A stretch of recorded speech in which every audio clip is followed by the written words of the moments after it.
कृष्ण। गीता अमृत में आप सभी का स्वागत है। तो हम आ गए हैं भगवत गीता अध्याय 17 श्लोक क्रमांक 10।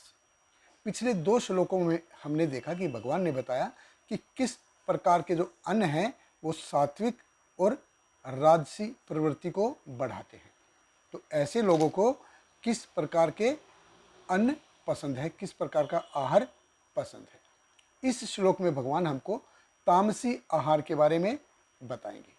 तो भगवत गीता अध्याय 17 श्लोक क्रमांक 10 भगवान कृष्ण कहते हैं, यात यामं गतरसं पूति पर्येषितं च यत् उच्छिष्टम अपि च मेध्यम भोजनम तामसम प्रियम। भगवान कृष्ण कहते हैं, खाने से 3 घंटे पूर्व पकाया गया, स्वादहीन, वियोजित एवं सड़ा, झूठा तथा अस्पृश्य वस्तुओं से युक्त भोजन उन लोगों को प्रिय होता है जो तामसी होते हैं। देखिए भगवान कृष्ण कह रहे हैं यात यामम, यानी कि खाने से 3 घंटे पहले पकाया हुआ।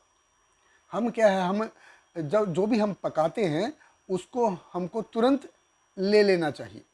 देखिए आज से 50 साल पहले जब रेफ्रिजरेशन इंडस्ट्री नहीं थी, लोग पकाते थे और पकाने के तुरंत बाद उसको खा लेते थे, और जो बच जाता था वो गाय, भैंस, कुत्ता, बिल्ली इनमें बंट जाता था। यानी सब कुछ खत्म हो जाता था, बचता कुछ भी नहीं था, हर समय एकदम ताज़ा। लेकिन जब से रेफ्रिजरेशन इंडस्ट्री आई है, उसने हम सब की एक आदत खराब कर दी है। अभी 2-2 दिन तक हम स्टॉक में रखे रहते हैं, गरम करते हैं और खाते हैं। और इसी को देखते हुए जो पैक्ड फूड है वो इंडस्ट्री एक बहुत बड़ी इंडस्ट्री बन गई है। भगवान कृष्ण कहते हैं कि खाना खाने से पहले 3 घंटे जो पकाया गया है वो खराब हो जाता है। और ये बात प्रसाद के ऊपर लागू नहीं होती है, प्रसाद के ऊपर ये लागू नहीं होती है। लेकिन नॉर्मली जब हम पकाएं उसी समय उसको खाएं, बात ख़त्म। देखिए जब अन्न है, अन्न को जब अग्नि में डाला जाता है तो जो बनाते हैं, बनाने वाले की चेतना है वो उस अन्न में जाती है और उस अन्न से वो हमारे पास आती है। तो कई बार हम देखते हैं ना कि यार तुम्हारी माँ के हाथ में क्या जादू है, क्या कितना प्रेम से बनाती है खाना। तो और रेस्टोरेंट में अगर हम खाएंगे तो वो प्रेम से बना नहीं होता। तो माँ के हाथ का बना है क्योंकि उसमें माँ का प्रेम है। रेस्टोरेंट में क्या है, उसमें प्रेम होता नहीं है, वो सिर्फ प्रॉफिट के लिए बनाया जाता है। अब जहाँ प्रेम है नहीं वहाँ प्रेम आएगा कैसे, वो आएगा ही नहीं। और 2 श्लोक पहले जैसे हमने देखा था सात्विक आहार के बारे में बताया था, तो वो कैसा था, भगवान कहते कि हरदा और प्रीति विवर्धना, यानी कि वो स्वाद वाला है और प्रीति का वर्धन करता है। अभी प्रीति वर्धन कैसे होगी, जब बनाने वाले में प्रीति होगी तभी खाने वाले में भी प्रीति जाएगी, तभी प्रीति वर्धन होगी। इसलिए हम देखते हैं पहले के लोग जो हैं वो बाहर कभी खाते नहीं थे, इवन कभी वो पानी भी नहीं पीते थे। तो लोग बोलते थे कि क्या यार ये बहुत अकड़ू है क्या। वो अकड़ू नहीं है, उसके पीछे एक साइंस है। फिर भगवान कृष्ण कहते हैं गत रसम, यानी कि जिसका जो टेस्ट है वो चला गया, वो स्वादहीन हो गया। देखिए चपाती है, अगर उसको बना के रख देंगे, सुबह बनाई और दोपहर में खाई तो एकदम से वो गट्ट जैसे हो जाती है, टाइट हो जाती है। तो वो बात नहीं रहती जो सुबह रहती है। चावल है वो भी सुबह बना के अगर दोपहर में लेते हैं तो वो चिपचिपा हो जाता है। तो इनके अंदर की जो फ्रेशनेस है, जो ताजगी है, असल में वो चली जाती है। आप जैसे ready to cook and eat वो वाला भोजन होता है, वो आप लाएंगे, खाएंगे, उसका स्वाद और जो नॉर्मल हमने अभी ताज़ा ताज़ा पकाया है उसका स्वाद है, वो दोनों में अंतर रहता है। फिर भगवान कृष्ण कहते हैं पूती।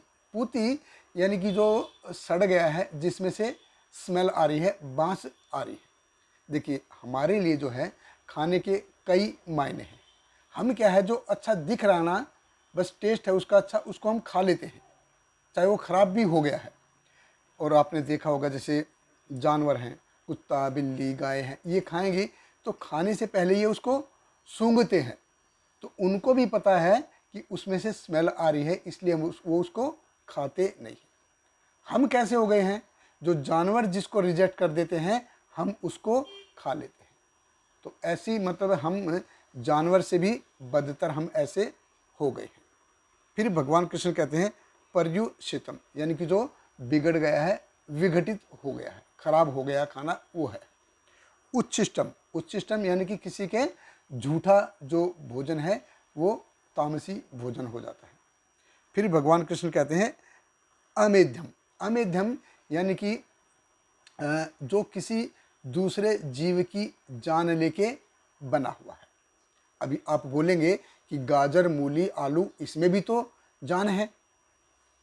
करेक्ट, बिल्कुल सही है कि उसके अंदर भी जान है, लेकिन इसके पीछे जो एसेंस है वो हमको जानना होगा।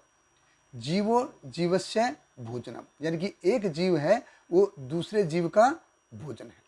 लेकिन कितना हम दूसरों को यातना देते हुए अपने शरीर को मेंटेन करते हैं, ये हमको देखना होगा। तो ये जिसकी चेतना ज़्यादा विकसित होती है उसको उतना दर्द होता है, उसको उतना। जिसकी चेतना कम विकसित होती है, जितनी कम विकसित होगी उतना उसको कम दर्द होगा। कैसे है, अब गाजर, मूली, आलू को जैसे उखाड़ते हैं तो उनको दर्द निश्चित होता है, ऐसा नहीं कि उनका दर्द नहीं होता, दर्द उनको होता है, निश्चित रूप से उनको दर्द होता है, लेकिन इतना नहीं कि वो चिल्लाने लग जाए। उनको यातना जो है बहुत कम होती है।